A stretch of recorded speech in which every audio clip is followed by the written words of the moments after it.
Welcome back to the channel. Previously हमने present indefinite cover किया था और आज हम कवर करने जा रहे हैं पास्ट इंडेफिनिट टेंस। ठीक है, सो लेट्स स्टार्ट। तो सबसे पहले जानते हैं कि पास्ट इंडेफिनिट टेंस की डेफिनेशन क्या है। A tense which shows that the action took place in past time.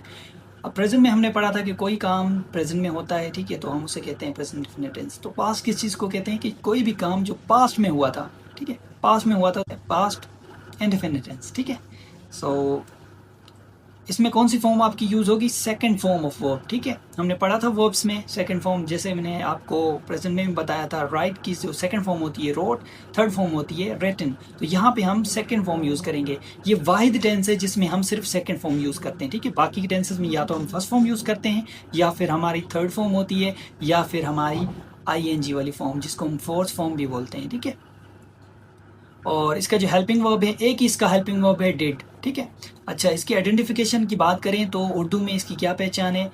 जिन भी सेंटेंसेस के पीछे था, ठीक है, थे या थी, उर्दू को इग्नोर करें क्योंकि माउस से लिख रहा हूँ तो वो राइटिंग ऐसी ही आएगी। ठीक है, तो था, थे, थी, ठीक है, ये आखिर में आ जाए तो आप ने समझ लेना है कि ये पास्ट इंडेफिनिट टेंस है, पास्ट की बात हो रही है। ठीक है, अपने सेंस से भी समझना है, अपने सेंसेस भी यूज़ करने हैं। ठीक है, ऐसा नहीं कि आइडेंटिफिकेशन पे ही मतलब याद करते हैं, रट्टा लगाते हैं। ठीक है, अब यहाँ पे ही केम हियर, वो यहाँ आया था। ठीक है, वो यहाँ आया था, ही केम हियर। ठीक है, स्ट्रक्चर इसका सेम ही रहेगा, subject plus helping verb. Helping verb तो इसमें आएगा नहीं क्योंकि एजर्टिव है। ठीक है, और मेन वर्ब आएगा। मेन वर्ब की आपने क्या करना है? सेकंड फॉर्म लगानी है यहाँ पे। ठीक है, सेकंड फॉर्म ऑफ वर्ब, उसके बाद आपका ऑब्जेक्ट आ जाएगा। ठीक है, उसके बाद इसको नेगेटिव किस तरह से बनाएंगे? अब यहाँ पे सेम एग्जांपल मैंने उठाया है ताकि आपको अच्छे से समझ आए। आई एट मैंगो, ठीक है, यहाँ पे आप फुल स्टॉप देंगे। आई एट मैंगो, मैंने आम खाया था। अब इसको नेगेटिव किस तरह से करेंगे? वही फार्मूला है आपका कि आपने जो हेल्पिंग वर्ब है उसके बाद आपने नॉट पुट कर देना है। I did not eat mango.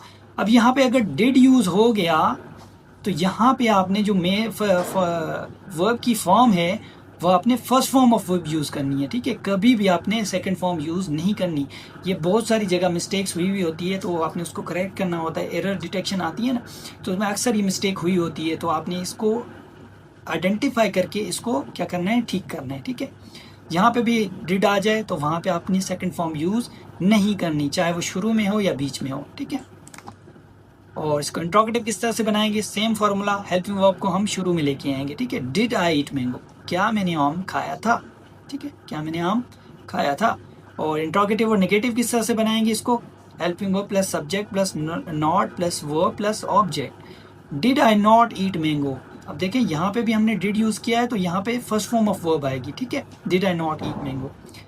Past में इस तरह की कोई कॉम्प्लेक्सिटी है नहीं, मतलब ठीक है, कॉम्प्लिकेटेड चीज़ कोई भी नहीं है जो आपको समझना है, बहुत इजी है। ठीक है, असर्टिव सेंटेंस हो तो वहाँ पे आपने सेकंड फॉर्म यूज़ करनी है। ठीक है, बाकी जहाँ पे हेल्पिंग वर्ब आ जाएगा डिड, ठीक है, आप यूज़ करेंगे, वहाँ पे हेल्पिंग वर्ब नहीं आएगा। I played cricket, I did not played cricket, I play cricket. ठीक है, did I play cricket, did I not play cricket. ठीक है, अब ये नेक्स्ट सेंटेंस देखें, वी के साथ भी सेम होगा हमारा, यू के साथ भी सेम, और ही और शी के साथ भी सेम। ठीक है, और इट के साथ भी सेम होगा हमारा, और दे के साथ भी सेम यूजेज होगा इसका। ठीक है, इसमें कोई भी डिफरेंस नहीं है। ये मैंने डिफरेंट प्रोनाउंस के साथ यूज़ किया है। आप यहाँ पे वीडियो को पॉज करें और अच्छे से इसको पढ़ लें। ठीक है, उसके बाद ये आपका है होमवर्क। ये आपने होमवर्क करना है, प्रैक्टिस करनी है। प्रीवियस लेक्चर में मैंने बताया था कि प्रैक्टिस बहुत लाजमी है वरना आपको टेंस भूल जाएंगे। ठीक है, रोज़ाना की बुनियाद पर आप इसकी प्रैक्टिस करें।